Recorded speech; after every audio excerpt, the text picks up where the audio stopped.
It can't be 4 people in the room. Talking about Beyonce, the great. What the fuck is y'all talking about, man? So he's not saying that she don't have any vocal talent. He's just saying she don't got one of them voices. She's not Fantasia, Aretha. She's not that. I understand what Trick's saying. Because a lot of that shit he's saying is just how Florida niggas express themselves. He don't mean no harm about the shit. He just saying how he feel. That's what's going on. Okay. But how you feel, Trick, you tripping. Beyonce can sing, my nigga. And I don't even think I realized this for a long time. That's the very moment that started like a 4-year depression for me. Soft ass nigga. No, but I'm playing. I love you, T-Pain. I'm playing. Singing is a talent. Rapping is a skill. Talent, yeah, I agree. What you was finna say though, bro? I don't know. I think I disagree with y'all with the singing shit, man. I think... You don't think that's a talent? Or like a gift?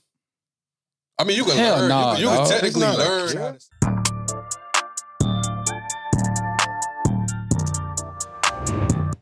Hey, what it do? Welcome to the show. This is the Unlikely Hood Show.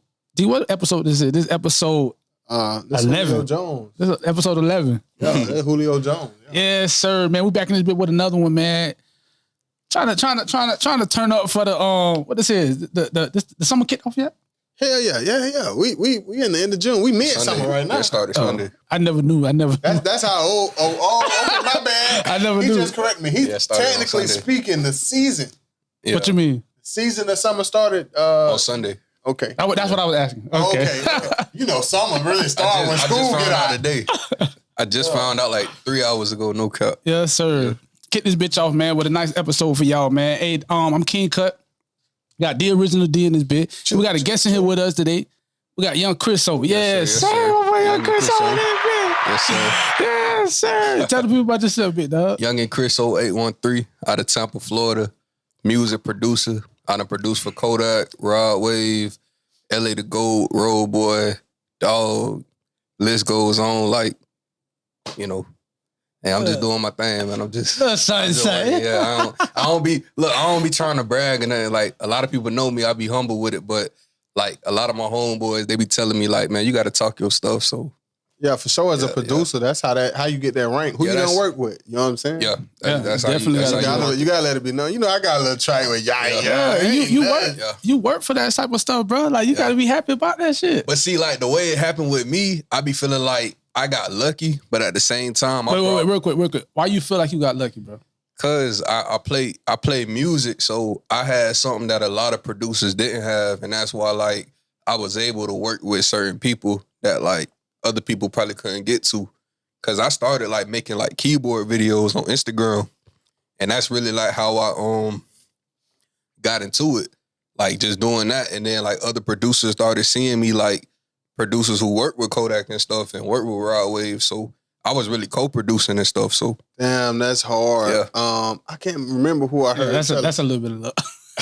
No, but I bought value. That's why I was finna say I done heard somebody explain the situation. I think it might have been Future. That's why Future early trap music was so good because he came up with the Dungeon Family and that's how they produce records. What's the name of that production group that started Outkast, dog? You talking about? I can't even think of him. Damn. I don't know. But I know his uncle name is Rico. Organized Sound. That's them. I don't know. I think that's it. I think that's them. I think that's the name of it. But Rico is his uncle. But the way Rico, he's like the leader of it, and what he would do is he would bring in a piano player. Yeah. He would bring in a guitar player and he would just put it all together, you know what I'm saying? So when he was saying that, a producer saw him playing and reached out to him, like, that nigga know what he doing. There's a reason why that nigga working with Kodak, you know what I'm saying? That's how people do it. They really put songs together, you know what I'm saying? Yes, sir. What songs you did for Kodak? I did Identity Theft. I co-produced that, so I did. That's like, my shit. Tampa favorite right there. I think that's a Tampa top 5 for Kodak. But see, no cap, when I came up with the concept of it, because I made the melody first and then I sent it to the co-producer. So, the melody on the instrumental melody? Yeah, the instrument. So I started with the guitar. So that's kind of like a upbeat type of, I feel like our type of style. So, and then like Florida in general, that's why Yak fit on it. So once I sent it to Ripper, he put the drums on it, did his thing. So that's how it came out. And that was like right when I started, like no cap, like taking it serious.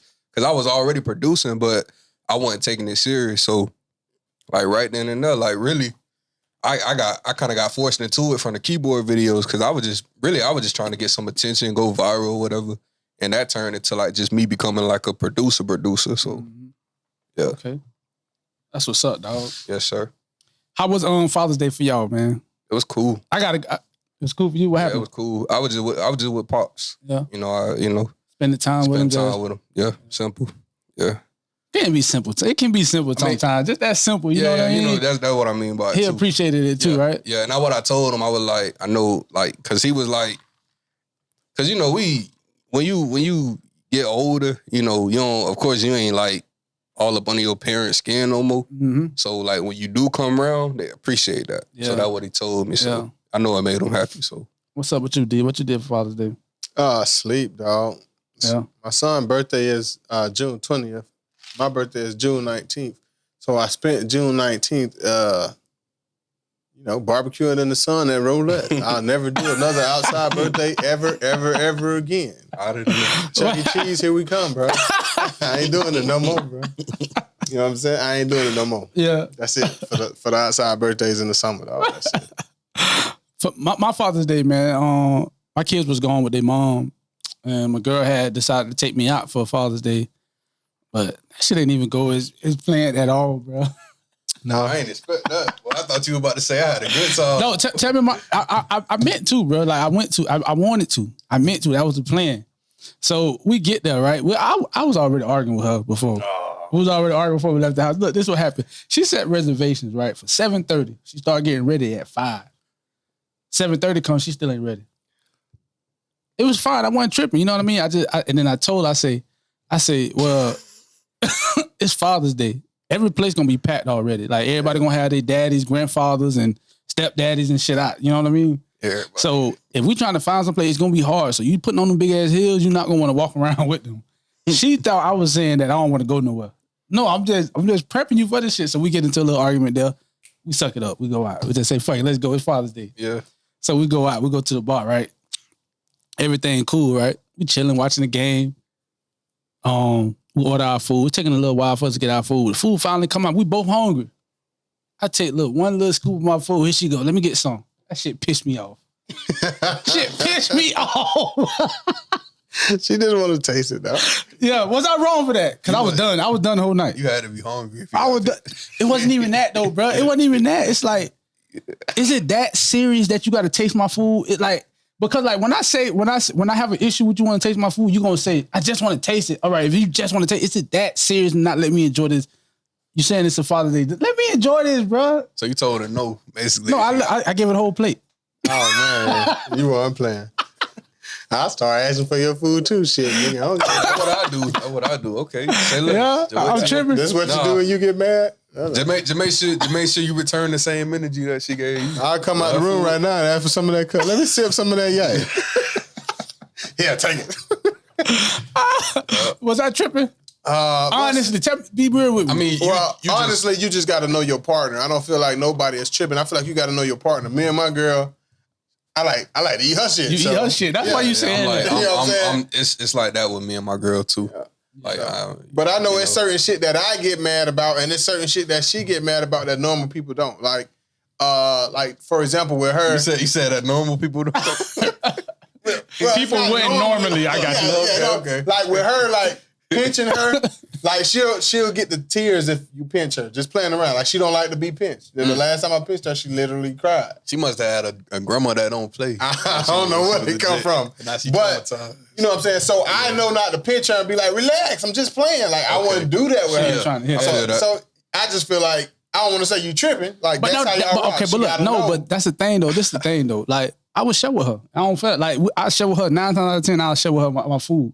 But it was like on that day, it's like, man, I thought you was taking me out, bro. Like, you ordered your food, eat your food, bro. Like, why you gotta eat my shit? It's not that serious. I feel like women think that shit.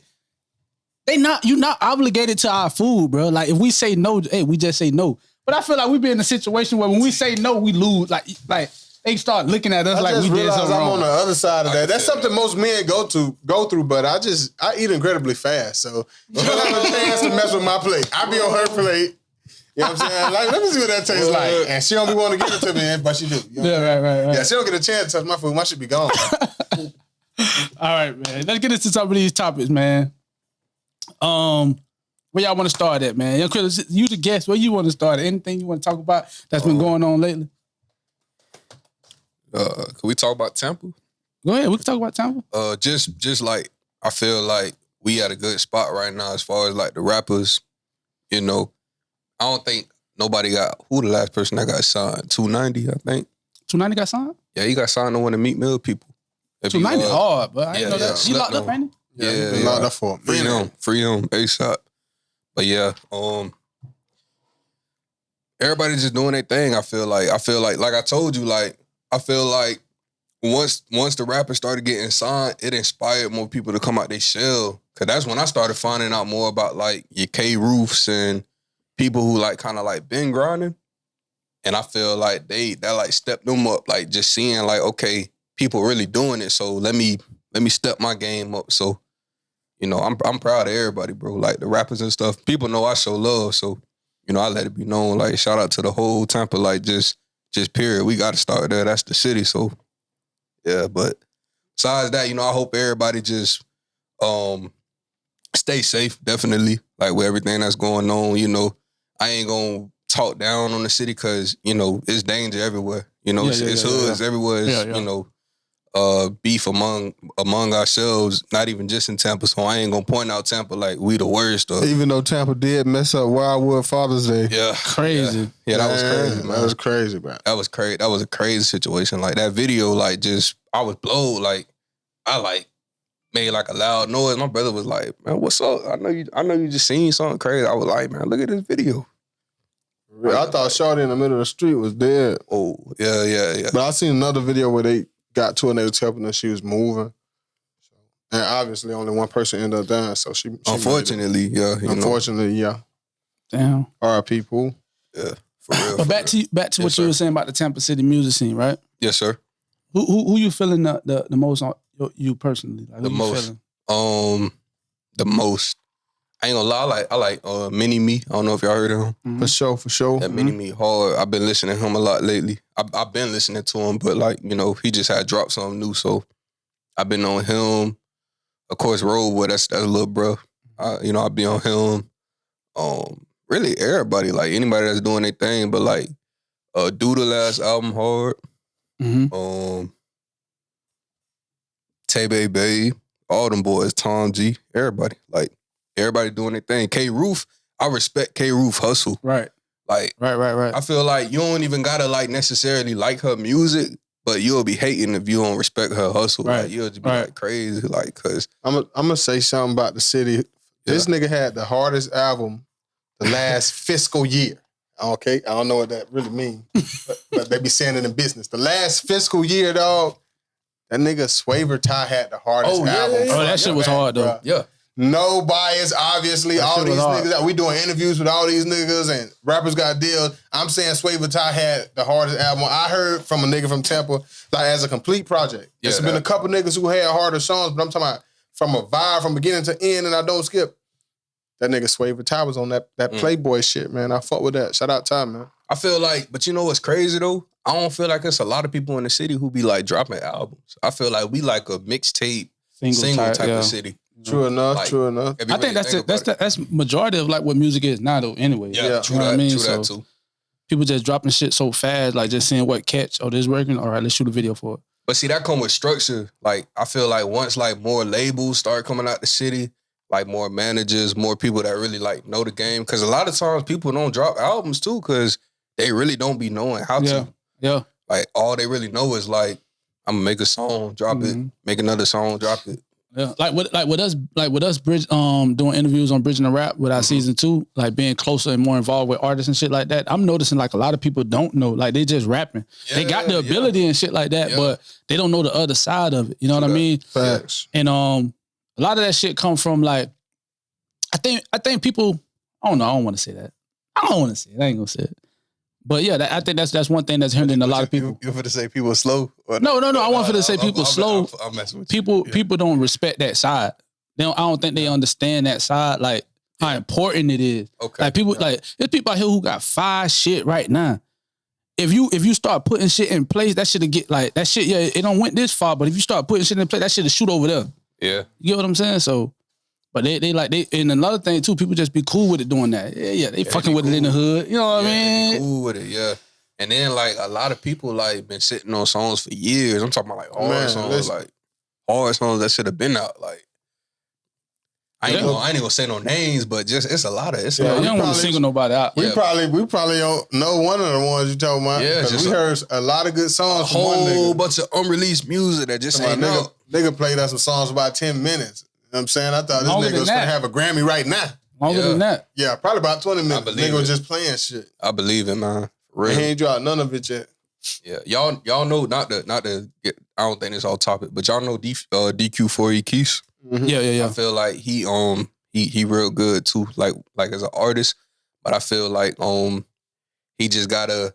And I was talking to him about it, so I'm pretty sure he wouldn't mind me saying it. I feel like more people just gotta respect him as an artist because I feel like a lot of people just still see him as a comedian.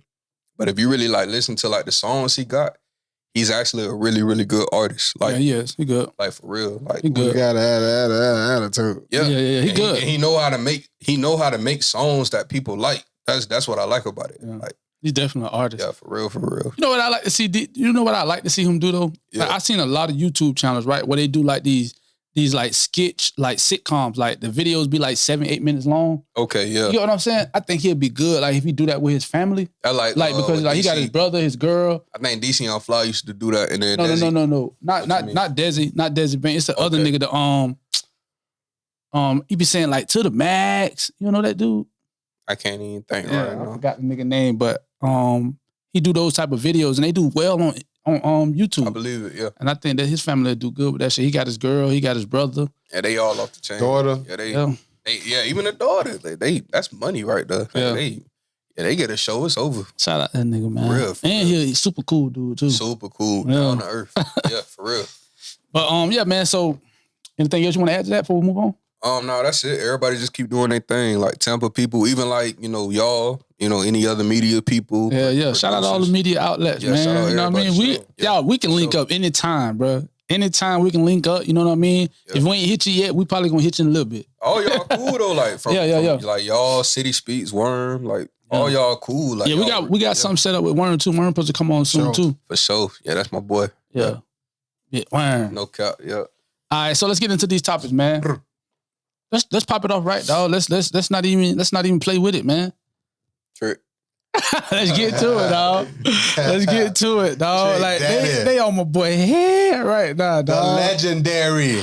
They on my boy head right now. Let me pull this audio up real quick, man. Play it. Let me pull this audio up. What is shit at, bro? That boy Trick, wow. I ain't even hear it yet. I know it's gonna be crazy. That shit sounded like a backyard barbecue conversation in the projects. That didn't sound like it was on no national or no big radio airways. That nigga Trick was just snapping like, nigga, do you know what you saying right now? Oh, y'all, my bad. You good? Damn, that was me. Damn, Cutto. I missed my cousin call like the last 3 times. He locked up right now. You want to answer? Nah, he gonna hit me back. I can't find the damn post. Trick Daddy. Oh, here we go. I got it. Let me see. Connect this bitch to us. This nigga going crazy. That's the only part I heard Beyonce, and then I scrolled down. All right. Here we go. Beyonce fucking with her because she see money. Beyonce ain't trying to give back the music and that. Beyonce don't write music and Betty could sing her motherfucker. So Beyonce can't sing. I don't like Beyonce. Okay. She definitely can't sing. I don't know why they be thinking she could sing. They just... Man, I watched my godmama train Beyonce give her vocal lessons all her career, man. You wanna know why I started laughing? Because I'm thinking like, man, don't nobody over there like Beyonce. Right, that's what I was thinking too. But I don't know. But sometimes like people do that. Like they co-sign just to like make somebody feel good. That's what I feel. That's what I thought it was. That's what I thought it was. It can't be 4 people in the room. Talking about Beyonce the great. What the fuck is y'all talking about, man? So if one person said that's one thing, but did they all agree when he said about Jay-Z? Yeah, that's why I started laughing. They ain't questioning it. When he said something similar about Jay-Z, they said, hell yeah, that's true. If they said that, then it's over. There's a room full of yes men. It's over. Trick that into yes men. Yeah. Cause he probably really feel like that for real though. Like he might really feel like that, but for the whole room to agree, something fishy. When I get on Clubhouse, trick me on Clubhouse. A lot of my Clubhouse from a lot of us we crack jokes. That was on Clubhouse. Oh, that was on Clubhouse. Okay, that's why. I think this was a radio show. Nah, that was on Clubhouse. Fellow radio hosts, them people who are happy to be moderators in this Clubhouse. Exactly. Okay, exactly. They gotta say what he want. No okay. filter on Clubhouse. Yeah. We talked, but what I said was, I don't think Beyonce could sing. Oh, this the explanation. And that Beyonce is to R&B what Jay-Z is to the state of hip hop in New York at the time when Jay-Z began considering himself as nigga explaining himself and he still can't get it right. he has a hard time articulating what he's trying to say. I'm just trying to understand. But I knew where he was going. Like, I knew where he was going. He just didn't break it down right. Where you thought he was going? When he said, like, you from Florida, so he said Beyonce can't sing, then he repeated it, Beyonce can't sing. Like, he put emphasis on sang. So he's not saying that she don't have any vocal talent. He's just saying she don't got one of them voices. She's not Fantasia, Aretha. She's not that. And I think that's true to some degree. But she can still sing. And he didn't clarify. He just didn't say, he should have said Beyonce can sing, she just don't got one of them voices that make you cry. She talking about like he could have said. He talking about like soul, like, but if you know Trick, you know how Trick talk, man. That's just how he talk. So true enough. I don't think he mean to come off offensive. Like Trick just like, I'm just gonna say what I don't mean to offend you, but this is how I feel. Well, you know, we Florida. Yeah, that's how it goes. We offend everybody. Yeah, that's how it goes. We offend everybody. But and I think I think what he said about Jay-Z was kind of right on the money. Okay, clear that up for me because I was kind of lost about that. Clear that part up for me. What he's saying with that. So what he's trying to say about Jay-Z is like the GOAT all time in rap. He's the number one rapper. He's the biggest rapper ever. But what he's saying is Jay-Z don't have a great voice.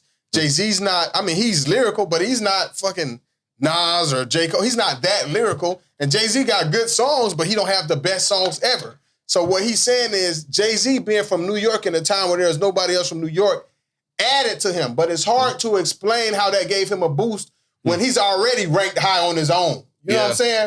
But see, I feel like Jay-Z, like, I got respect for him, like, you know what I'm saying, just off rip. You know, he been around, you know, with the business and stuff. But I feel like him being like a good businessman kind of put more of a light on him as a rapper too. Yeah. You know, that's nothing taken away from him. Because, you know, like you said, he has some good songs. He's still raw and all that. But I think the best comparison I can do is how LeBron James get criticized. It's hard to criticize LeBron James because he's so raw, but we compare him to Jordan, the greatest ever. So this nigga could go out and score 30, 10, and 11, and we go nitpicking and say, yeah, but he didn't take the last shot. Yeah, I think Jay-Z and that, he's so raw historically, he's still going to be near the top. So would you consider Jay-Z a Jordan or somebody that, or like who would you consider a Jordan to Jay-Z if Jay-Z isn't the Jordan? If Jay-Z is LeBron, who is the Jordan? Who is the more like naturally talented best rapper ever? It might. Damn, I can't say Nas. Man, Jay-Z might, man. Why y'all tripping? No, I'm just asking. Okay, it's Tupac. That's what. There we go. It's Pac. And to add credence to Trick Daddy's point that Jay-Z just benefited from being a New York nigga, a lot of people don't realize this. Jay-Z already had an album out when Pac was alive, when Biggie was alive, and when Tupac was out. I mean, when Snoop Dogg was out selling Pac and Biggie. When Jay-Z dropped Reasonable Doubt, 96? I can pull it up. That'd be 96 if Pac was still alive. Jay-Z was already out. You know what I'm saying? Yeah. Well, he was doing songs with Biggie and stuff too. I seen. So that kind of add a little flavor to what Trick Daddy point was. The reason why he was the man was because 96. Yeah, 96. Yeah. The reason why he was the man because it was a void. You know what I'm saying? So he's good on his own, but he kind of he basically said, "Hey, both of these motherfuckers raw, but at the same time they overrated," and that's hard to explain. So if Jay-Z, LeBron, and Tupac is Jordan, who is Wayne? Because Wayne my favorite rapper. I personally feel like you say Wayne Mike? No, I'm saying like I feel like Wayne the best rapper. Wayne probably Steph Curry. I was thinking that in my head, no cap. Yeah. Wayne probably Steph Curry. You don't think Drake should be Stephen Curry because they both light skinned? Nah. I think Drake probably should be Klay Thompson. Probably could be a Nah, he don't like Drake like that. He So could he gonna probably say be a that. Klay Thompson. He don't like Drake. Nah. But back to the topic of them being Jay-Z and Beyonce being overrated. I don't think Beyonce hard. Beyonce hard though, but I can kind of see it, dog. Like, all right, this is what I think was going on. I don't think she's overrated. I just think she get the amount of love that she get from her Beyhive. She can't help that. She can't help that though. You know what I'm saying? So listen, if a whole bunch of people like you, they just like you. As you was making your point, it just kind of dawned on me what Trick Daddy is criticizing their level of talent. Oh, talent. But like we about to get into another topic, talent don't trump all. You know what I'm saying? Like, okay. It's about a bunch of other stuff. It's about your grind. It's about making stuff that people want to hear. And the people with the talent don't necessarily end up number one. So I think Trick Daddy is critiquing both Jay-Z and Beyonce's raw talent versus where they at. Sort of like what Meg going through. She's not the only one that rap about shaking ass, but she's the biggest female rapper in the world, and people saying, damn, you making the same song rap about shaking ass. So it's the City Girls. But they're not the biggest rapper in the world. But I get you though, but like, yeah, there's a comparison with City Girls and Megan Thee Stallion. Y'all know I love the City Girls. Florida.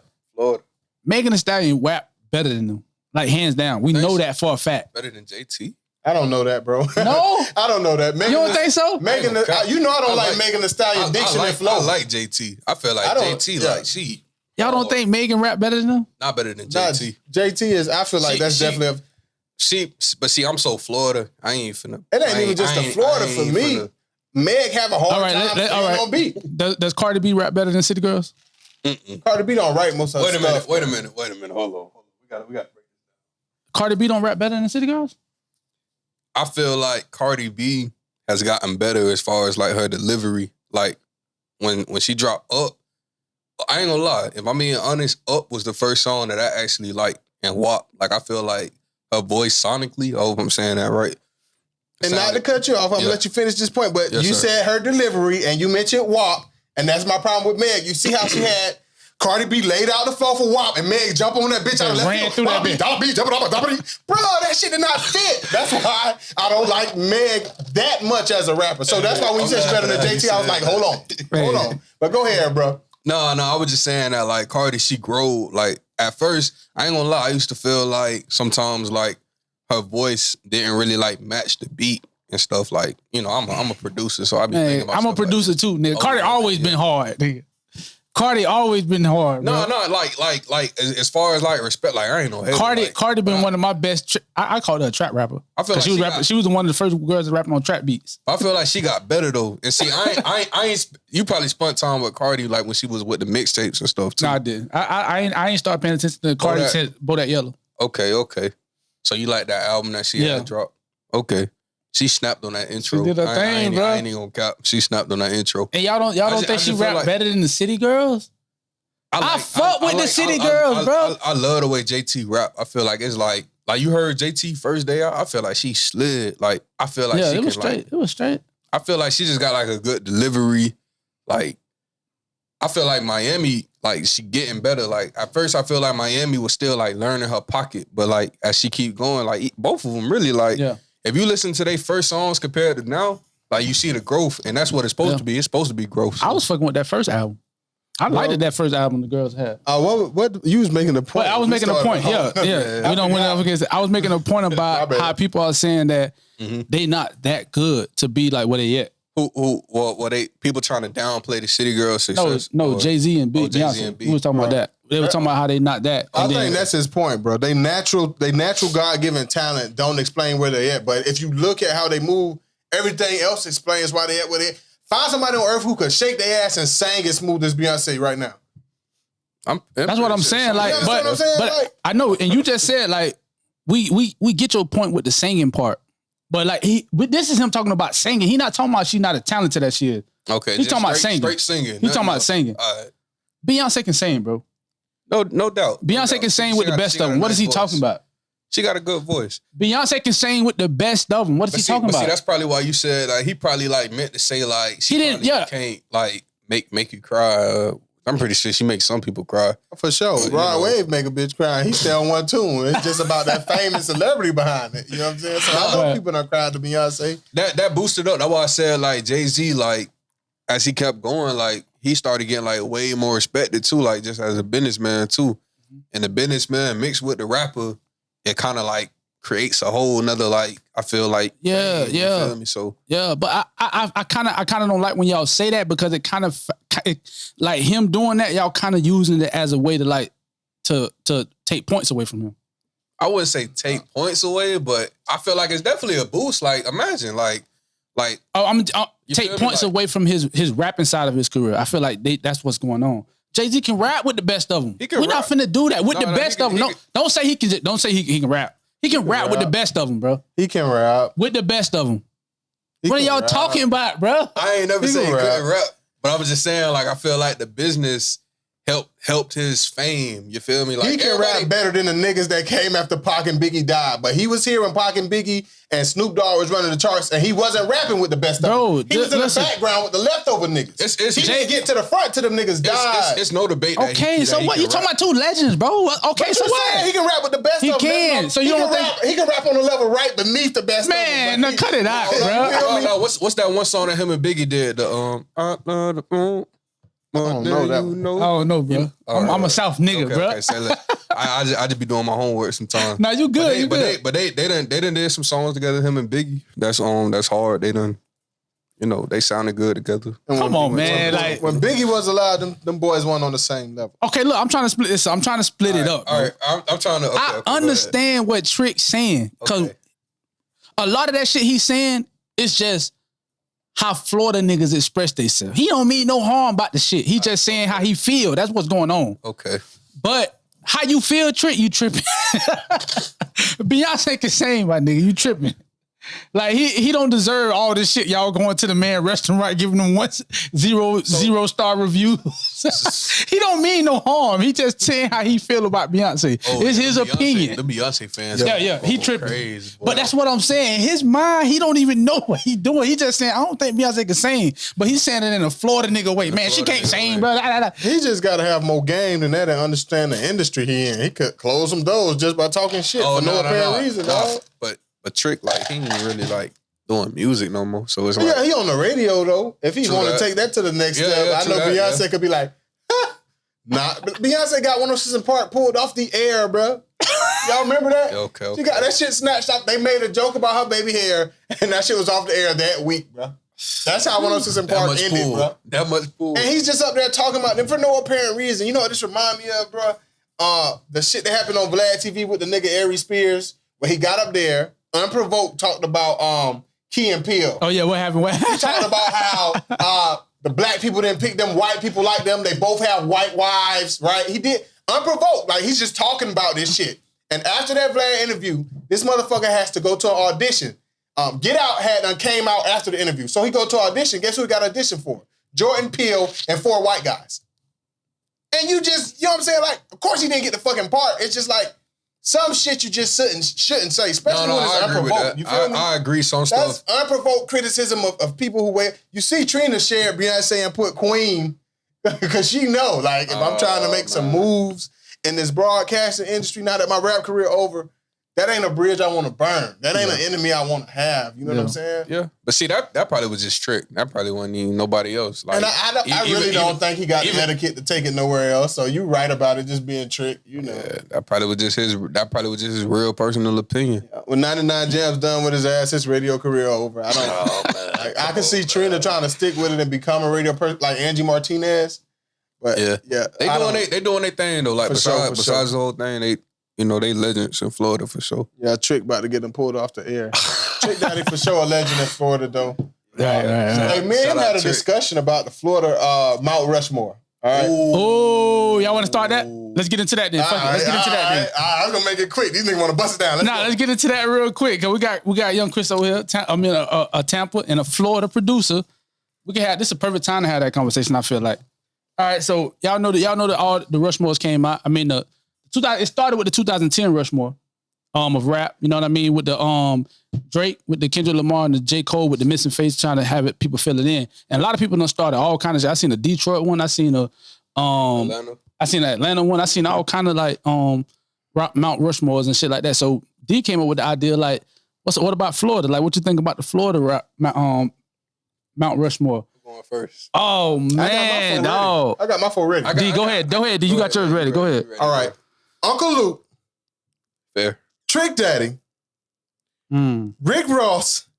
And my 4th and most debatable spot, I had to go with Trina. Wow. Interesting. Honorable mention was T-Pain. I debated between him and Trina. Come on, D. What the fuck? I had to pick Trina. D, what the fuck, bro? You tripping? I had to pick Trina, dog. How you pick Trina over T-Pain and Kodak? You really just asked me how I picked the baddest bitch over 2 nappy head ass niggas. She the baddest bitch. She the baddest bitch. Of course I picked her. Break that down, though. Break that down for real. Because Trina don't have the influence out of neither one of them two. I disagree. Okay, let me break this down. No, let me break. Okay, that's what out of Kodak and T-Pain. Let me go, cut. Let me explain. I'm gonna explain myself, dog. Like you, T-Pain, very influential. Kodak, literally the chief keef of Florida, made a whole new wave. Not just Florida. I heard some Louisiana niggas sounding like him. I heard some Texas niggas sounding like him. Like he made a whole wave. You know what I'm saying? Honeycomb Brazy just kept it real and called the song Kodak Black Flow instead of biting. Shout out Honeycomb Brazy. Okay. But when I look at Trina, I think her influence in rap is really slept on, and I'm explaining why. For one, Lil' Kim did the raunchy female rap first, but it's a fact that Jada Kiss, Biggie Smalls, Lil C's, and I'm missing the name, literally wrote for her.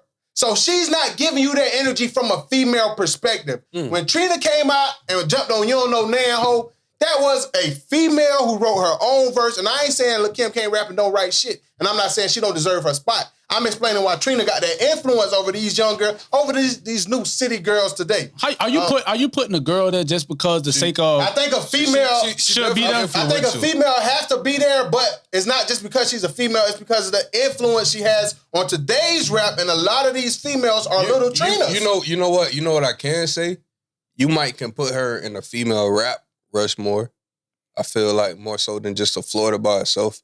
Because definitely with females, I feel like definitely influence. Like, I'm pretty sure all these females who came up were listening to like Trina, Lil' Kim, and then of course you go back to MC Lyte, Queen Latifah, and then and these legits, they don't know about no Queen Latifah, MC Lyte. Hell no. You know your homework. MC Lyte. What flavor that is? What flavor drink that is? I was finna say Cyrock and Debbie D and all them. Damn, boy, you be doing JJ homework for real. You gotta go back. God, no cap.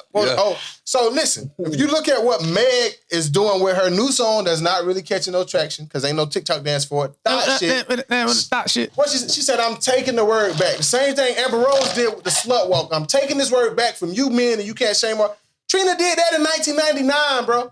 Hoe was a whole different word before Trina said you don't know Nan Ho. Hoe was what you call a woman when you make her cry.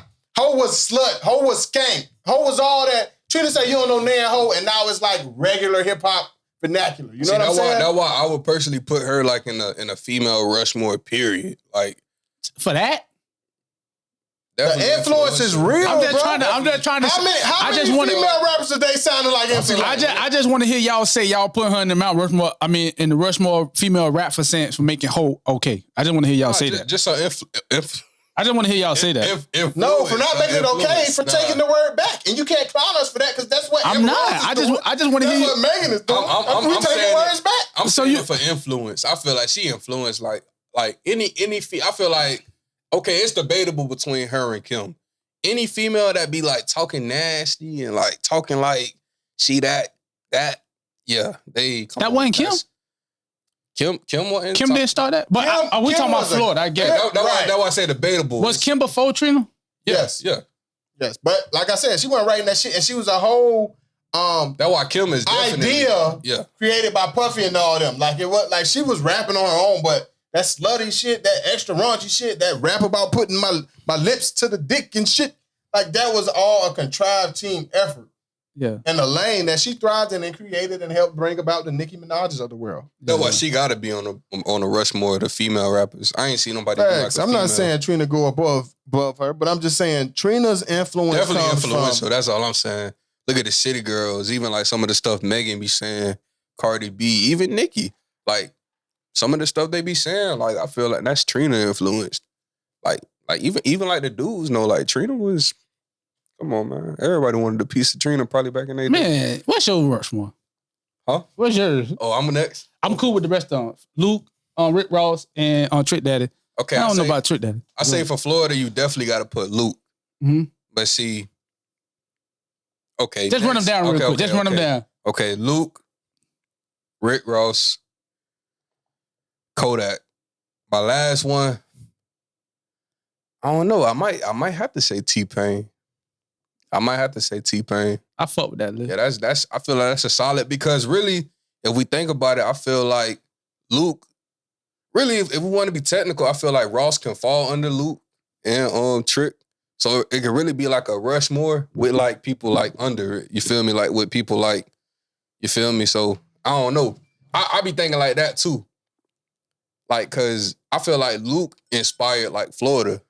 Luke inspired Southern rap, period. Like Southern. That nigga like the godfather of Southern rap, and he don't get his credit. No, he don't. He don't get the credit. Even with like what he did with the whole like case when they was trying to Hell yeah. Yeah. So he created the parental advisor. Yeah. See, I ain't even know that. See, I just, you know what I'm saying? I just learned that like the last couple of years, like how he really like paved the way for like people to be able to like say what they want as far as like freedom of speech and stuff in hip hop. So which is super important in art, you know what I mean? Especially. So I feel like that's solid. I feel like if I really sit down and really think about it, you know, but I feel like that's a fair Rushmore. I don't got no issue with that. I know I'm probably gonna get pushed back on mine though, but you know what I mean. I'm gonna go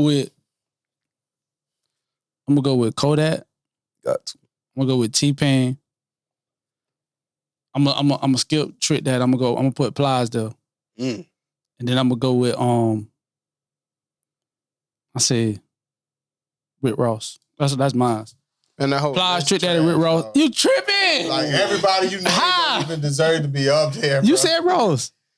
Ross the only one. Why Kodak don't belong with them? Ain't did enough yet. Too young. You tripping, man? Mount Rushmore rap. That's like saying you want to put President Obama on Mount Rushmore. Like the presidents are they way before. Yes, sir. You tripping? Yes, sir. They way before. I think Kodak is the only new generation rapper who you can put on the.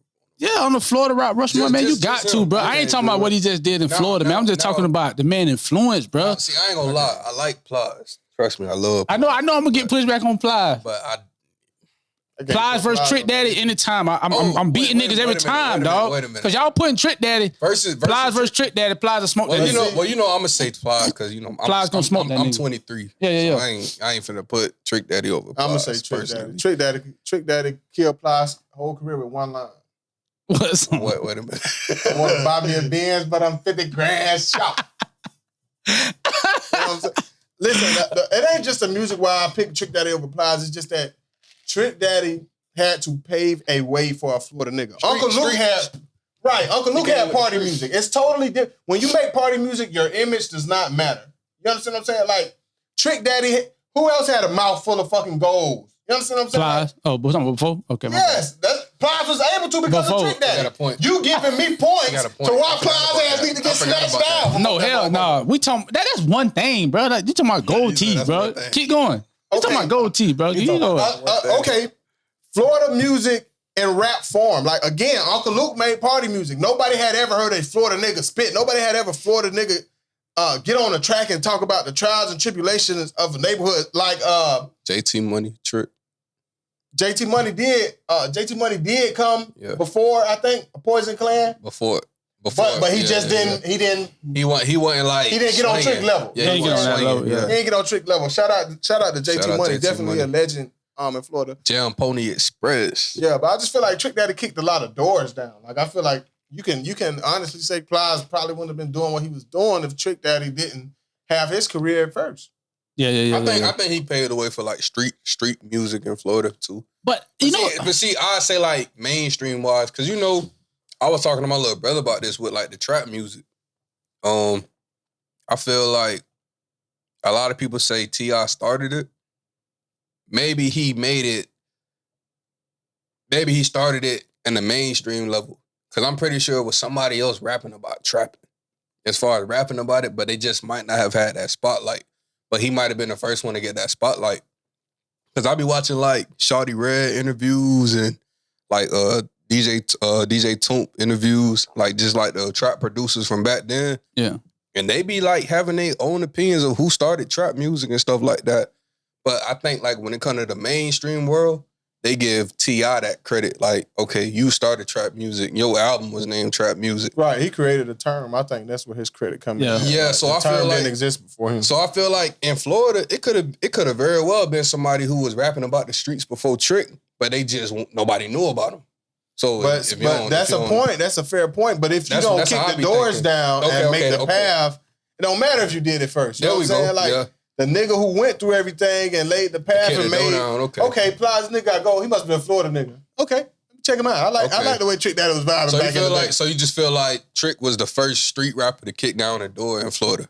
Right, because you gotta understand in the 90s it was New York and New York only. Outkast got booed. Yeah, you understand what I'm saying? That, yeah. So like he was up against, he could have easily took them goals out of his mouth. He could have easily changed his style. His style was Miami, his style was Florida nigga through and through, and he put on for the state. That's why he get a lot of love, not just because his music catalog. Yeah, Trick had some songs, man. Holiday. All that shit sound good. Thug Holiday is a slap on rap song. You know what I'm saying? Yeah, we fuck with all that. We fuck with all that. But I'm talking about everything. Yeah, like everything. Nigga, man, he not fucking with Plies, bro. What is everything that Plies? Okay, give me the everything. Everything. Plies got more songs than him, definitely. Plies definitely got more influence in the game overall. When Plies came out, all them niggas was trying to talk about Plies. I ain't never hear no niggas talk about 40s and goons so much. Talking about. I ain't never hear niggas talking about getting so graphic with sex like how niggas was trying to do it until Plies came in the game. Wow. Who? Tell me who? Tell me who? Tell me who? Wait. Tell me who? Maybe. Listen. Tell me who? Maybe on the street rapper level. Yeah, that's what I'm talking about. But tell me who you talking about. Maybe on the street rapper level. Yeah, that's what I'm talking about. No, go ahead. Listen, do you niggas? Y'all young, bro. Go ahead. Y'all young. Trick Daddy. Do you know where Trick Daddy started at? What he said? He started with Uncle Luke. What he said? Trick Daddy said in the 90s before it was cool. You talking about booty shaking shit? No, I'm trying to give you the lyrics. Go ahead. I'm going to give you the lyrics. Before it was cool to eat pussy, Trick Daddy in the 90s got on the track and said, I invented pussy sucking. In the 90s, bro. I ain't know about that. You're not finna give Plies that credit. That wasn't his thing, though. That was Plies shit, though. With the tip of my tongue, I can make that pussy calm. Shut up, man. Come on, bro.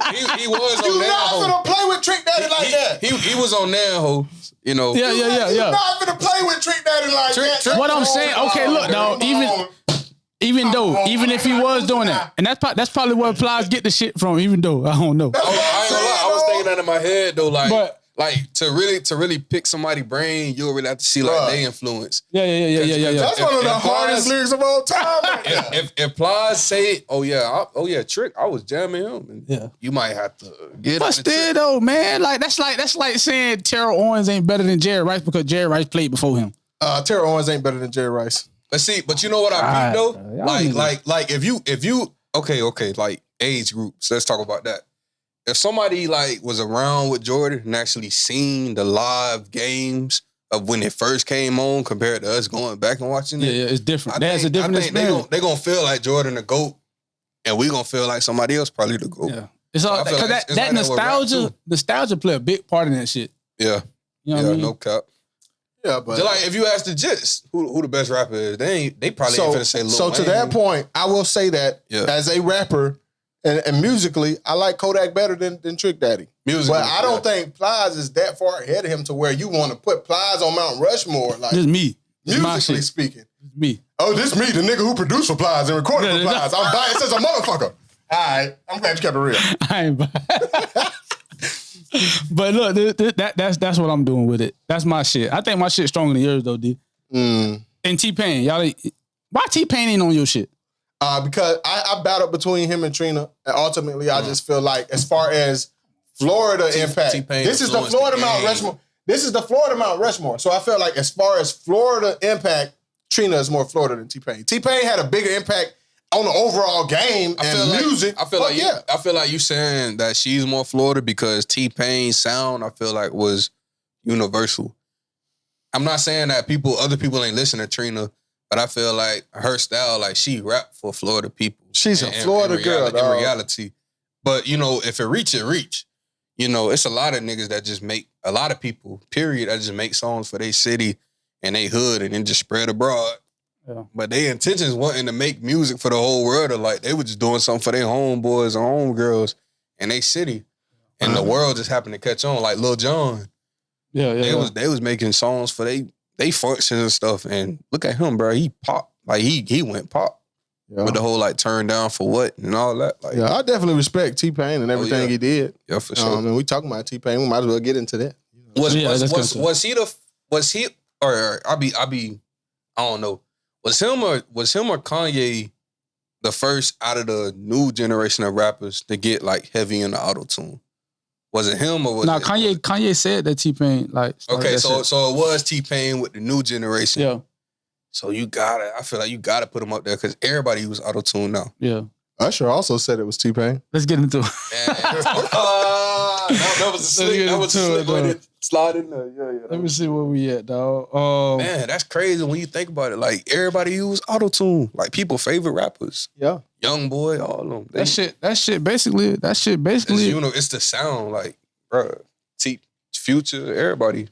Nigga can't even play some shit without auto-tune. Yeah. So T-Pain got sons and daughters. What you mean by that? Like, you talking about like how he really done made a lot of niggas out here? No cap, yeah.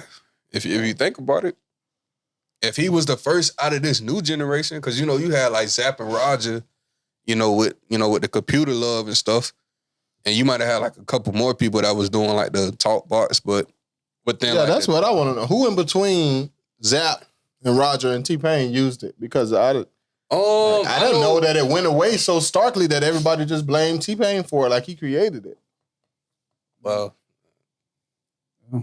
I can say Roger them. They definitely. Teddy Riley was using auto-tune. Okay, but the thing about we young. I mean, we old, but I'm old, but we young. And this was a little bit before our time. Okay. So what Zapp and Roger and Teddy Riley was using was actually called a talk box. And if I'm not mistaken, you still had to play the piano to get the notes right. So it still took musical talent to use it. Yeah. T-Pain used something different. It's just auto-tune. Just getting the motherfucking saying that the note's gonna correct itself. But auto-tune, that's just technology. Technology involved. Isn't auto-tune, would you consider that talk box influenced? Definitely, yeah. But my only point with that was they still had to have display some musical talent to use the talk box. Facts. Big facts. Yeah. Okay, T-Pain, take one.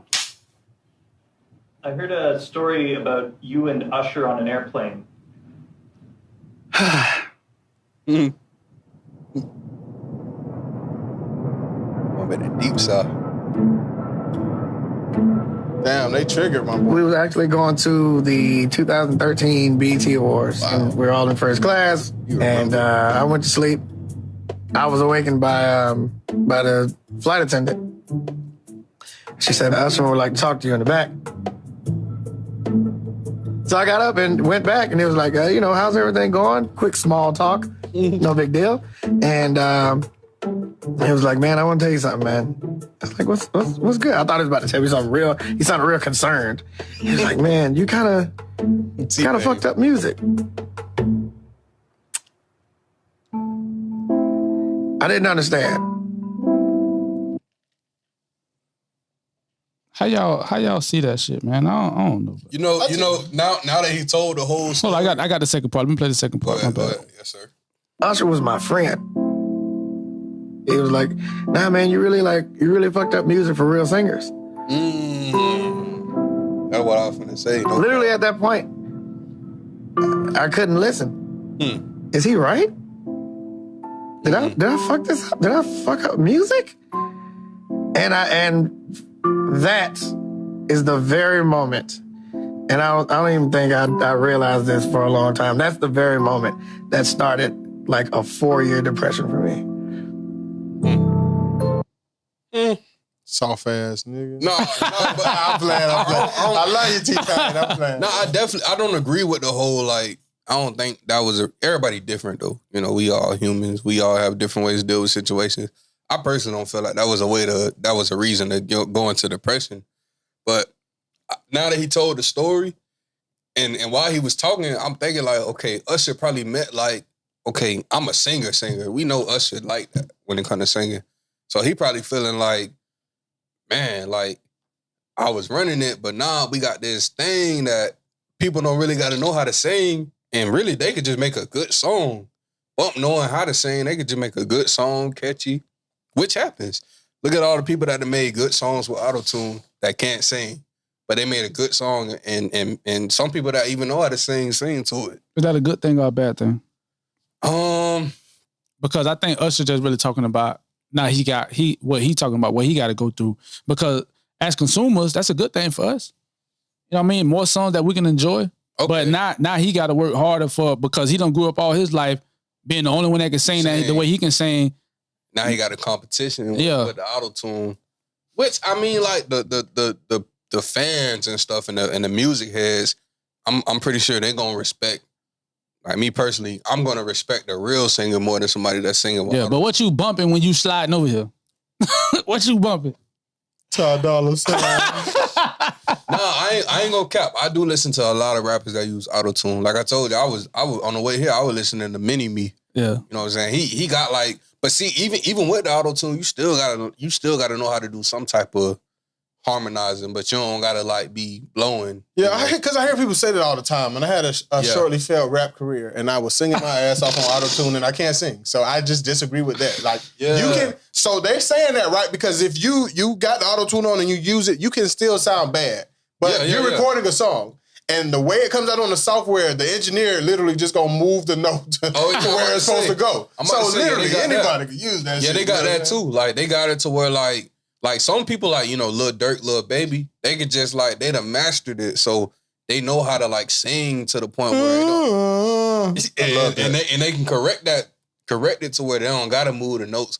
But of course, if somebody don't know how to sing on top of auto-tune, they gonna have to they was moving my shit, dog. That nigga had to play a whole song with my shit. He was moving so many notes. Yeah, they gonna have to. But it sounded great. I was like, damn. See, that's technology. How you see the shit, D? Yeah. So the first thing I want to say is I want to say shout out to T-Pain, because when you look at all the stories I can tell that this industry didn't respect him or give him his respect. He was just so hot, they had to fuck with him. He talked about how Nicki shitted on him.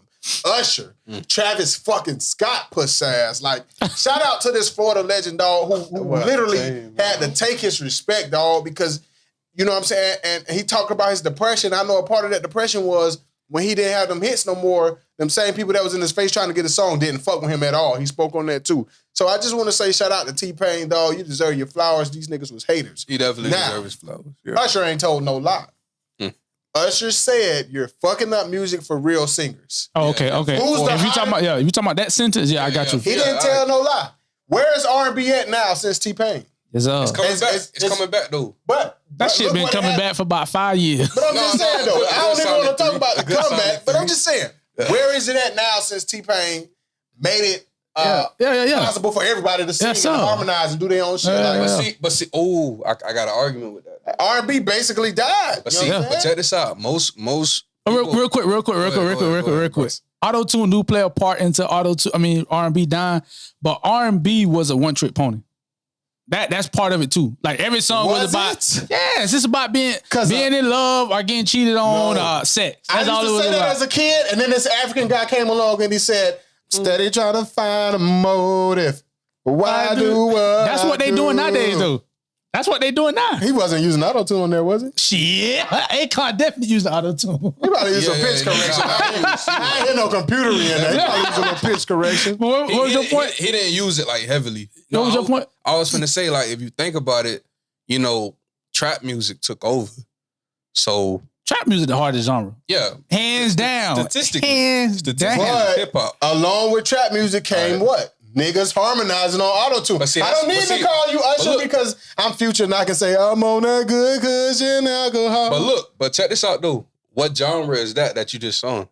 What is that considered? That ain't R&B.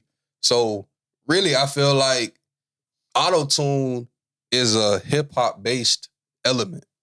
I wouldn't consider auto-tune an R&B element. Yeah, like Shannon Sharp says, two things can be true. It is how you say it right. Two things can be true, Skill. But like Zapp and Roger, you know, people still use auto-tune within R&B. No, I wasn't even gonna go there. I was gonna say it is a hip-hop element. Yeah. But niggas in hip-hop wasn't singing their own hooks and they wasn't harmonizing before auto-tune. So to Usher's point, yeah, true that. You done took food out of my mouth, homie. Oh, you done took me off the charts. I peeped that, yeah. So yeah, like you said, now we don't, cause like, yeah, in the 90s they was calling like Joe. Right. That song Joe Future did with Rihanna, that's supposed to be Usher's song. Love, come on, man. Future couldn't have did that shit in the 90s. Wow. Love. Usher probably would have sounded good on that. That's Thug song, ain't it? No, that's Future and Rihanna. Future and Rihanna, that love song. Oh, okay. I need love and affection. Yeah. You know what I'm saying? So that's what I mean when I say Usher ain't told no lie. It did fuck up music for real singers, but for everybody else, it just changed music. And you know, I'm one of them big proponents of if something comes along and changes. You said fucked up music? No, I said for R&B. For real, for R&B singers. For people that sing. Real singers. But for everybody else, I'm saying it just changed music. And for me, my bad. Go ahead, D. My bad. You know how I am. Like, if something comes along and it changes the game and now you no longer fit, I always say you need to go harder or you wasn't doing the right thing. You know what I'm saying? Like, I think it kind of revealed like R&B to people, because I feel like R&B was an overhyped genre, bro. I already told you. Wait. For me, is hip hop, trap music, country music. When was R&B over what the you whole just time? Said? I never liked the R&B. I never liked R&B, bro. Even in the 90s? Never. That shit R&B could do to me. R&B straight. R&B straight. I got songs that I like. I got songs that I know. But for people to act like, I can't understand the people that listen to this shit all day, every day. This shit is light to me, dog. But I ain't gonna lie, like, my mama, grandma. Yeah, it makes sense for them. That's their shit. But no, I'm saying like as a jit, like that's really like what I first heard before even like hip hop. Like my mama, she was listening to Music Soul Child, Brian McKnight. Yeah, they got songs I fuck with. You know what I'm saying? So that's like all I heard at a point was singing. I started hearing like rapping like at school and you know like in the car on the radio sometimes or at like the rec center and stuff. But I got you. But I think that shit just really got exposed to like what it was, man. Like, so you feel like R&B as a whole, like even like from like the where it's at. If it was so strong, why the fuck it ain't here no more? Yeah, but the point you're making about R&B, you can make it about the majority of music genres. Though. Like which one? Disco trash. What else? Hip hop took over. Hip hop. You saying R&B is a one trick pony? They always singing about love, nigga. Look at rap today, nigga. What these niggas rapping about? Drugs and drugs just and flashy, guns, flashy. But look, this is what I'm saying. Actually popular. But I got you. Yeah. I got you. But this is R&B though. R&B is like it's all about the voice. So they like when you write an R&B song, you got to make it as simple as possible so you can just show your vocal talent. And it got to be good too. Like people got to want to listen to it. Like, that's why like it's a lot of R&B writers. Like you know. You got your Brian Michael Cox, you know, who Neo. You feel me? You got people that's just good at writing R&B songs. So I feel like, because a person can sing good, but if the song ain't catchy and the song ain't that, you know, you might listen to the song because, this person sound good, but you're not like singing it. You're not remembering that boy it. Giveon bringing R&B back. I agree. Giveon, her like that. R&B gone, boy. Hey. Sleep, boy. Her like that. She like that. No, I feel like it's slowly coming back though. At first, it was like a little, like when you had Brent. Y'all know about Brent Fires? Yeah. Okay, when you had Brent, Giveon, what's your boy, Lucky Day, her, LMA, like they always dropping back to back. All them niggas like, dope, bro. Yeah, they dope, but and I feel that like shit ain't did nothing. Because it started slowing down a little bit, but I feel like they just gotta be more. It gotta be more. All them niggas hard, bro. All the niggas hard. It ain't enough though. It ain't. You can't because trap music is just so strong, it's so bro. Deep. It's so deep, dog. So like, but singing is a rare talent. I feel like you know what's like there's only so many people that can really sing compared to rapping and auto tune. Yeah, singing is a talent. Rapping is a skill. Talent. Yeah, I agree. What you was finna say though, bro? I don't know. I think I disagree with y'all with the singing shit, man. I think you don't think that's a talent or like a gift. I mean, you can learn. You can technically learn how to sing. Like they got singing coaches, But like, I think we put too much into people singing, bro. Like it's just Anybody can do it. No, it's just the same as you. Like I think it's just the same as if how you produce a beat, bro. Okay. But ain't nobody up here just googly eyes over you making a beat and shit like that. Somebody sing a song that they don't even fucking write. Everybody acting like, oh my God, this is crazy. It's like, what singing ass nigga stole your girlfriend back in the day, bro? Because that what you sound like right now. No, hell no. Hell no. I'm just being real about it. I'm just being real about the shit. That singing shit, they get too much credit for that shit, bro. Nah, bro. So they get too hype. I grew up in church. I don't really go to church no more, but I grew up in church and I just been in atmospheres where somebody's voice gave me the chills, bro. Same. A nigga never really spit no bars and had the hair standing up on the back of my neck. That happened for me. See, I ain't gonna lie. I was just talking to my brother about that. No cap. Like, nobody has ever rapped. No, I take that back. But it had to be like a whole collection. Like, it had to be the production, the rapping, all that. And I say like, what's that song? Adolescence 03, J. Cole.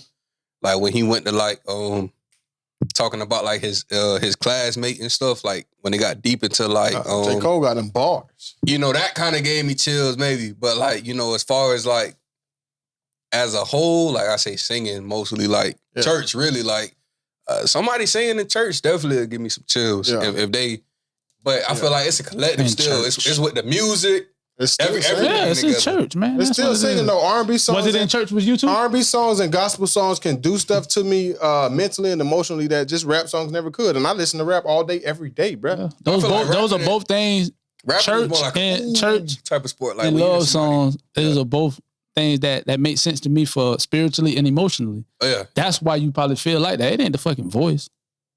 That's what I feel like. Nah, like people's voice is just that. Like you never heard nobody's voice that was just that. Yeah, I've heard beautiful voices all the time. It's somebody that right now that work at Wendy's with a beautiful fucking voice. Like these shits is not that rare as everybody think. That's why I say a collective. Like music on point, and that's rare now. The music on point, the vocals on point, everything on point. Like that's rare to me. Like just everything on point. I be hating. I guess I do sound like a hater. The song itself, like, sound like a nigga who sang to like y'all heard. Nah, hell no, that ain't what it is. Y'all heard the song "Damaged" by her?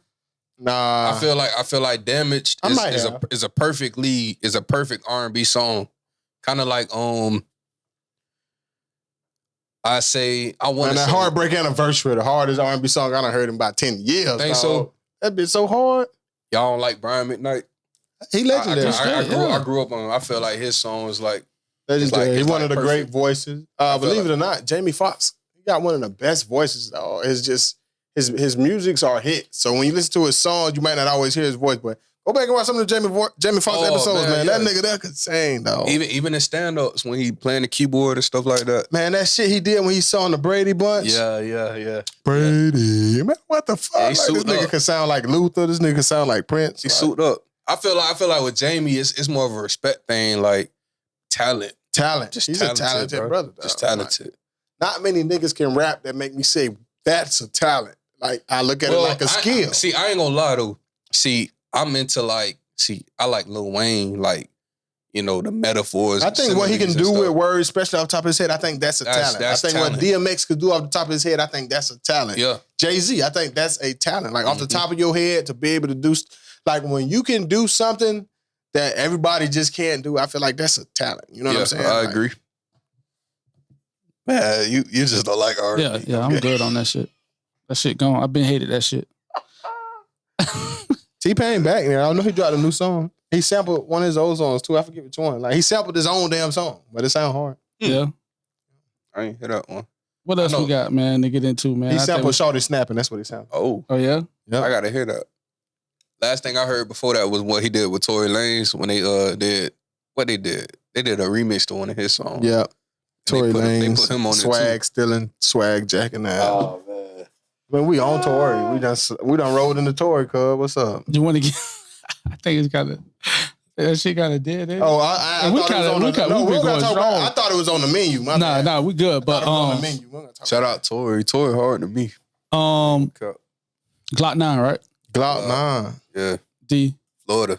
I know you don't. You got the information on that, right? I mean, not really. He caught a RICO charge yesterday. Okay. So the nigga His career over, right? Is his career done? Glokknine caught a RICO charge yesterday. RICO charges are, they fed charges. Some states have like state RICO charges, but I'm pretty sure he called the federal RICO charge.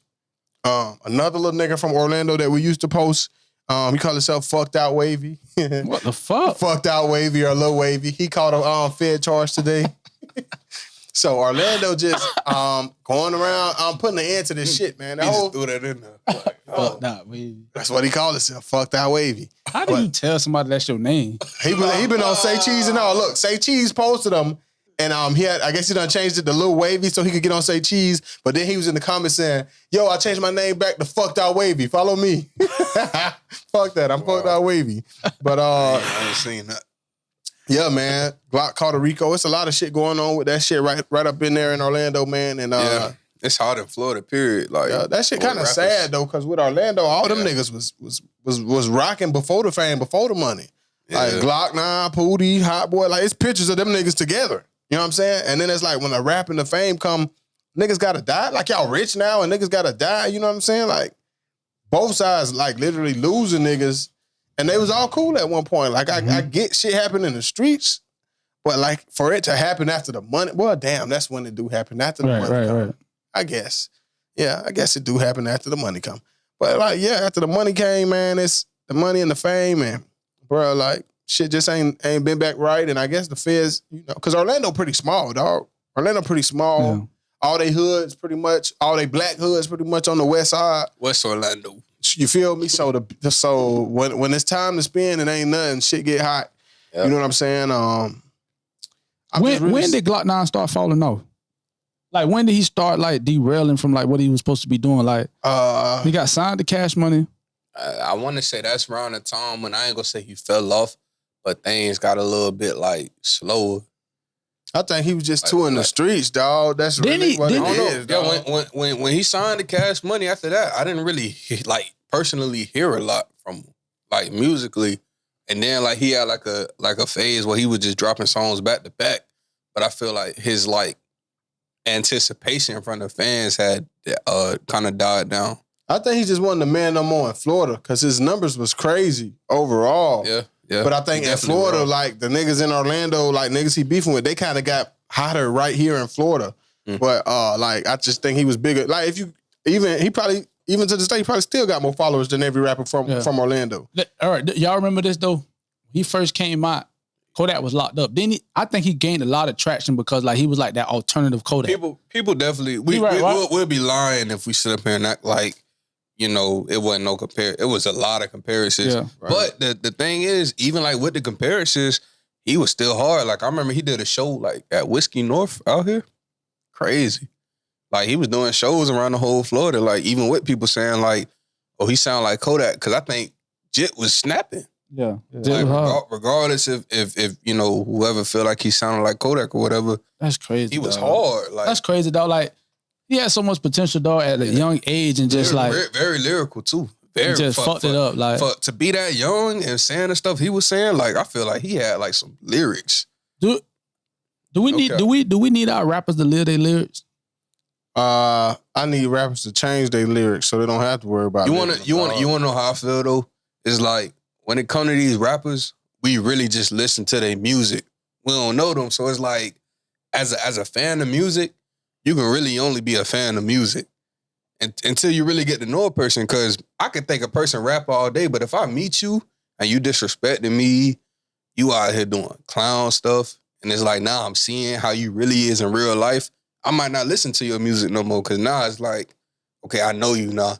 So like now it's different now. I feel like that's how it be. So I feel like even people that get in the industry, like once they start seeing like how people is, they'll probably fall back from people who they used to listen to like from a distance. Cause that's really all it be, really. Like, we don't know these people for real. We just know their music and it sound good. And we just listening to it.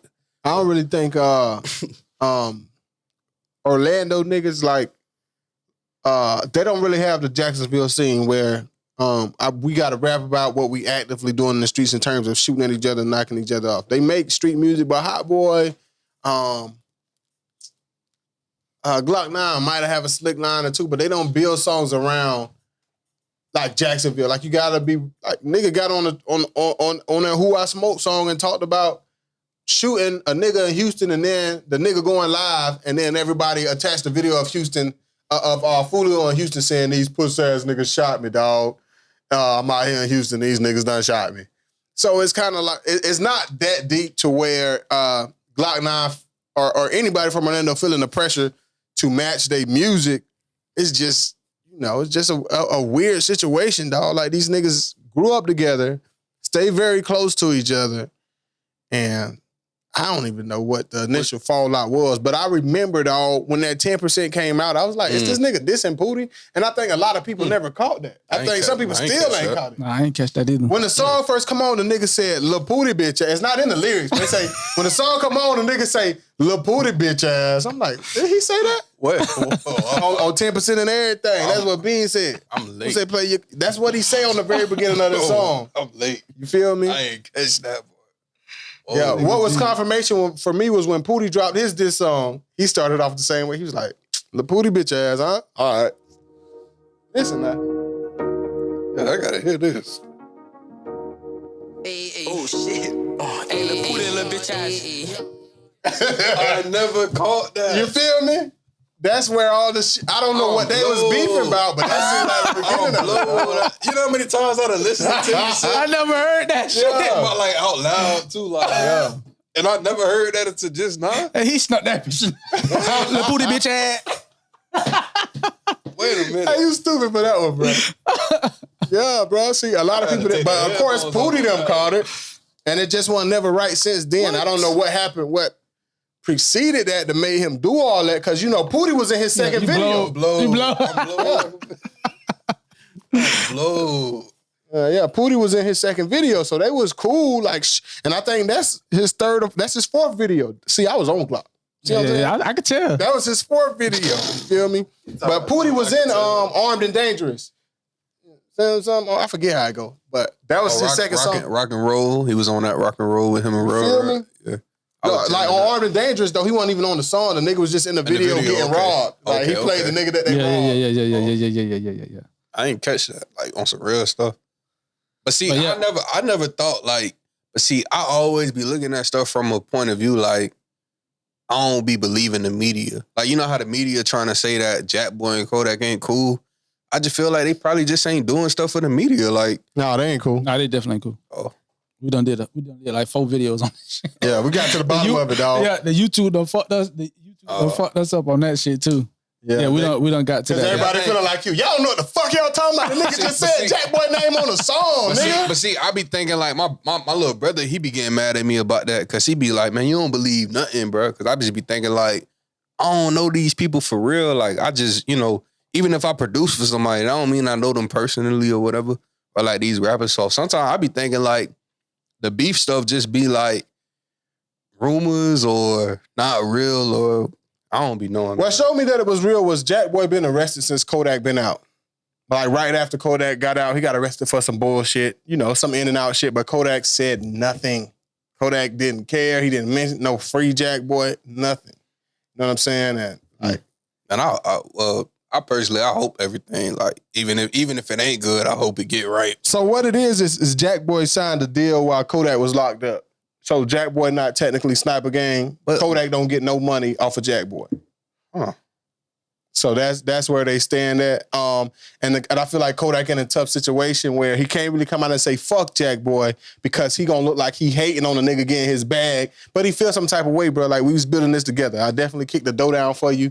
And he had the one tweet. He tweeted something that said, you got to watch them niggas. Once you set the table, then they want to take their plate and go eat in the room. So I was like, yeah, that's definitely what's going down, dog. Oh, whatever going on, like get handled. You know, we all fall out. You know, it's crazy. Not to get too far into that because it's a whole nother topic. But like I always say, like Kodak is the chief keef of Florida, right? Like he made the new wave, the influence for all the youngsters.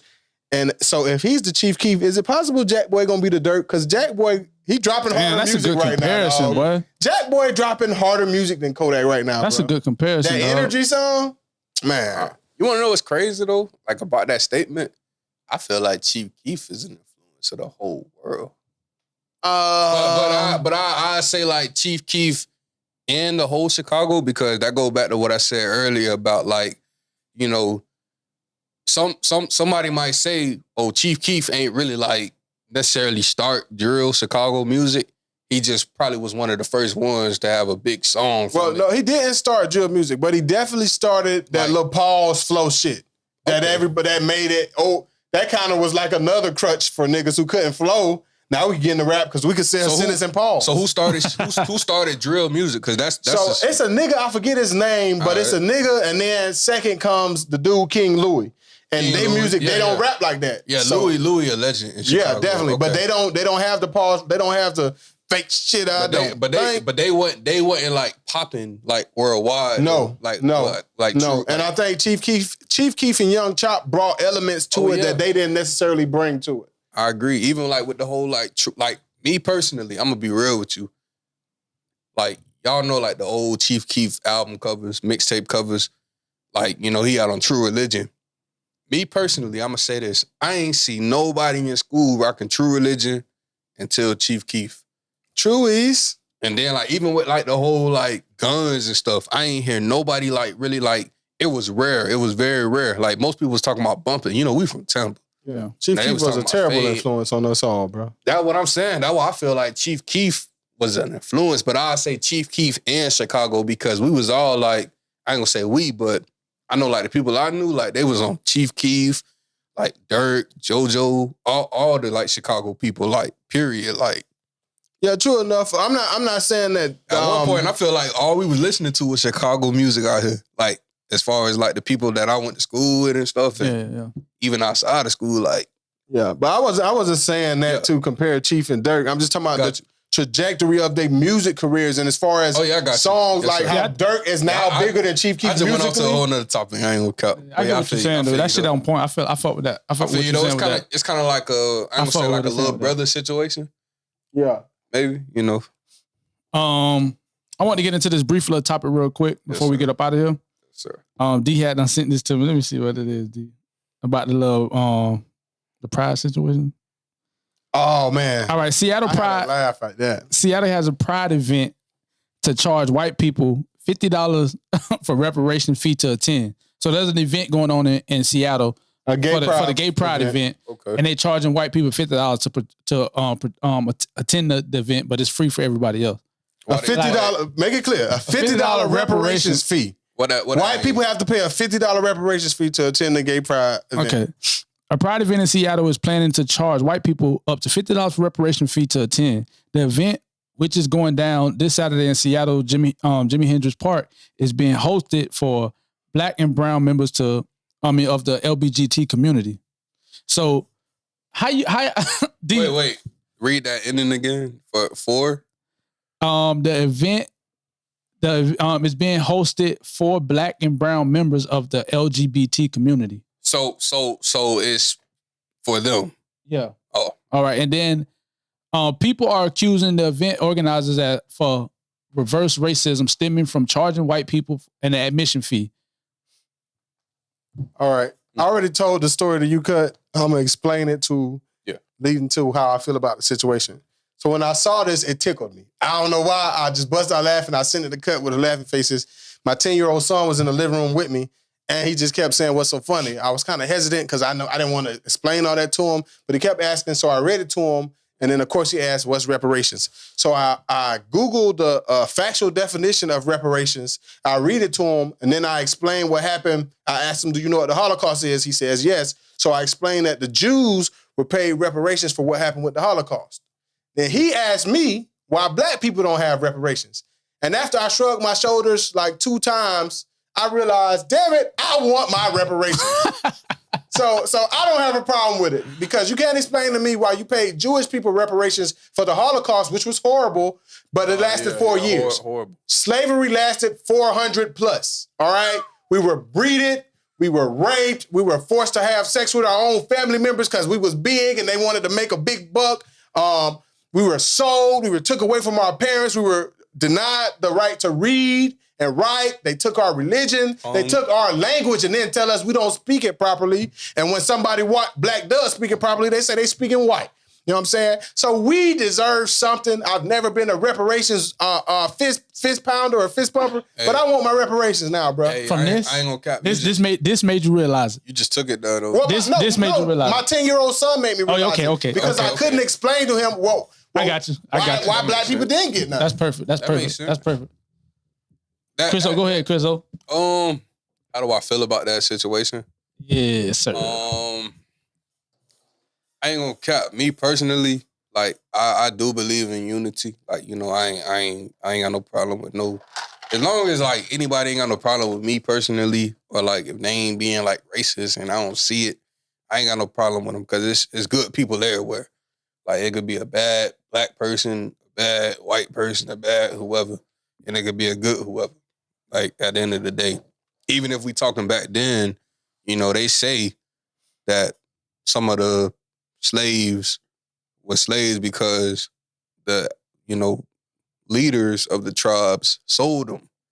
I don't know if that's true, but you know, that's, you know, in roots and stuff.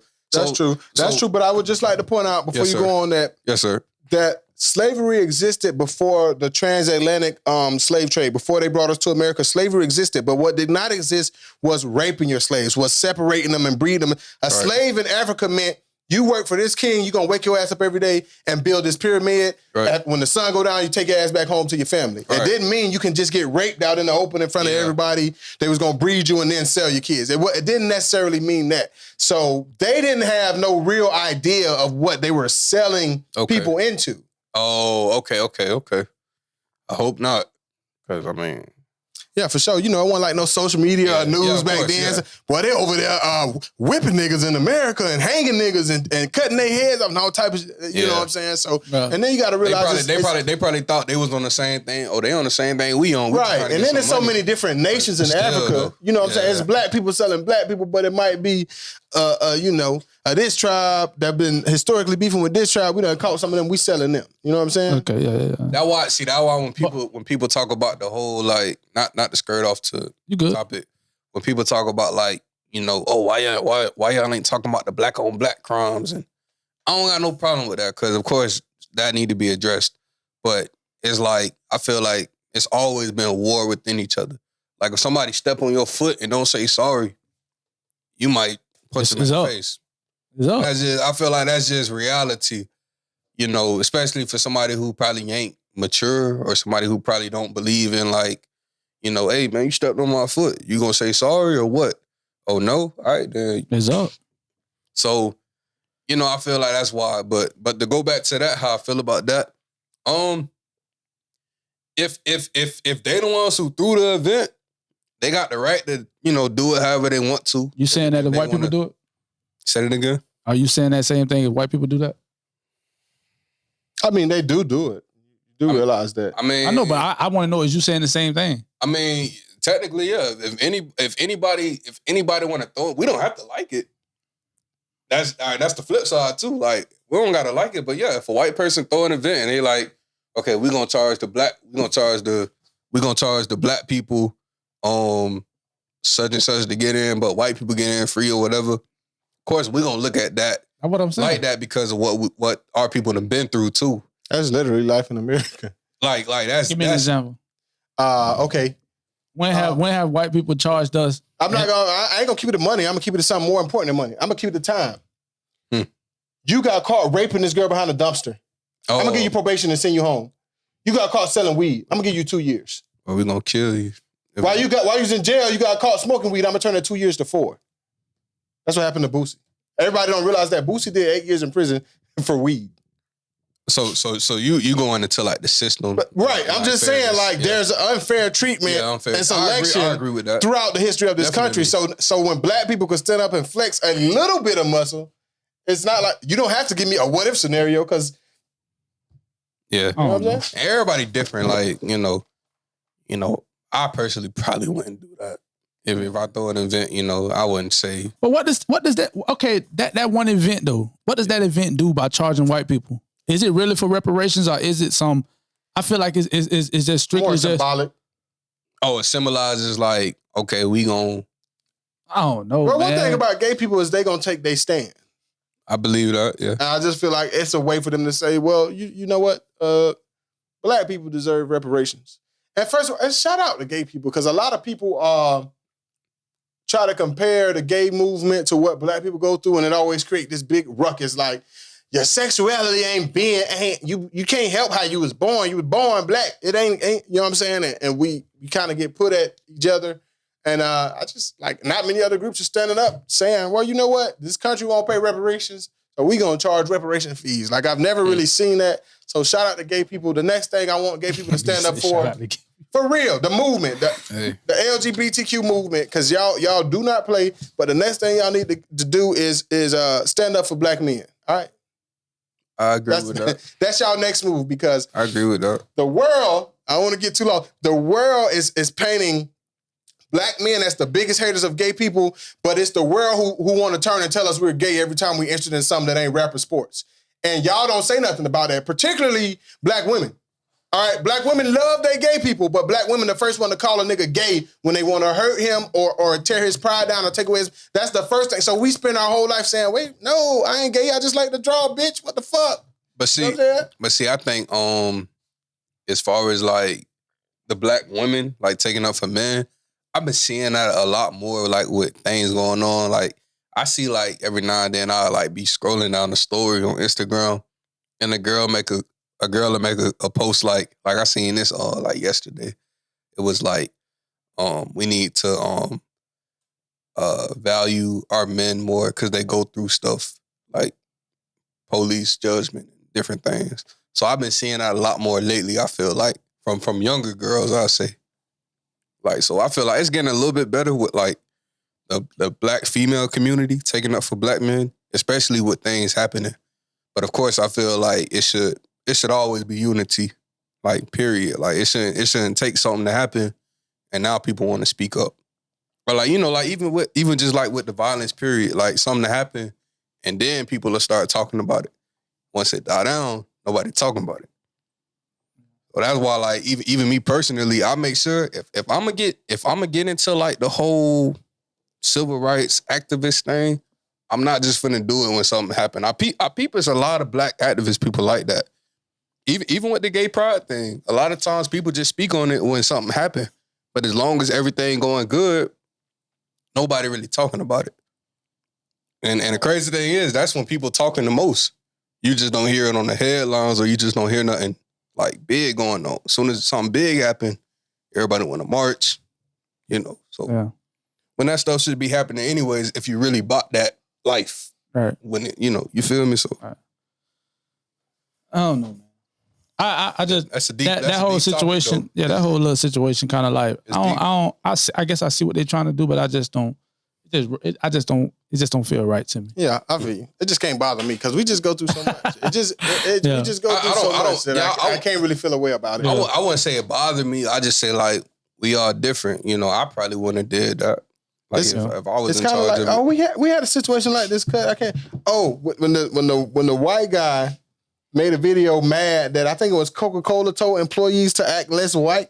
Yeah, and he was mad about that. Yeah. But me and you said, but yeah, I can't. That's wrong, but I can't feel sorry for him because we so ingrained and indoctrined to act less black that when we talk to white people, we talk to them in a different voice than we talk to black people. Right. And we can't even help it. Like, I know I do that. I be trying to stop. I can't help it. Oh, yes, sir. I can't fucking help it. You know what I'm saying? It's right. Conditioning. You know what I'm saying? We done been through so much, I just can't help that. So that what like a lot of our OGs teach us. Like me, I was taught like them police come around, don't take that tough persona off, take all that off, just, you know, be a man, you know, stand on your own too, but all that extra stuff, like you talking like you like just be cool. Like, you don't even just okay.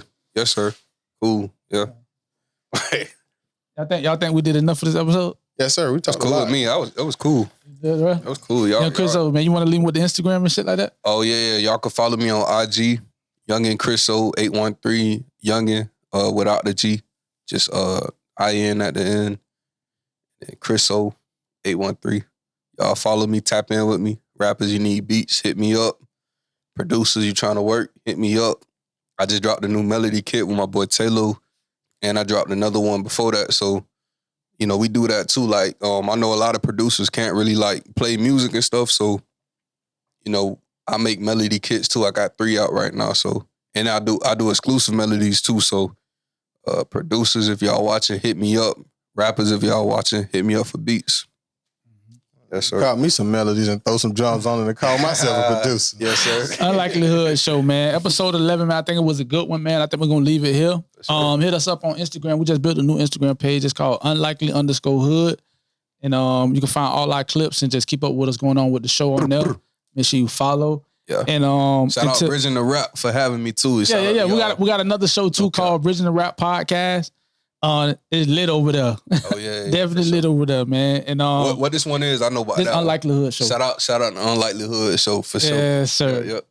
And until next time, man. And then we want to appreciate Chriso for coming through. Oh, love. Definitely, big dog. Oh, geez, yes, sir. And until next time, man. Oh yeah, I'm gonna try to upload the audio version of this if y'all want to hear the whole thing. And then, you know what I mean? If you listen to the audio version, the video version of this is on YouTube. I love you, girl. If you're listening to the audio version, I'm letting you know the video version is on YouTube. And if you're watching the video version, the audio version will be up where you can listen to the audio version. Shout out Tampa. Yes, sir. We're going up, bro. Till next time, man. We out. For sure. Yes, sir.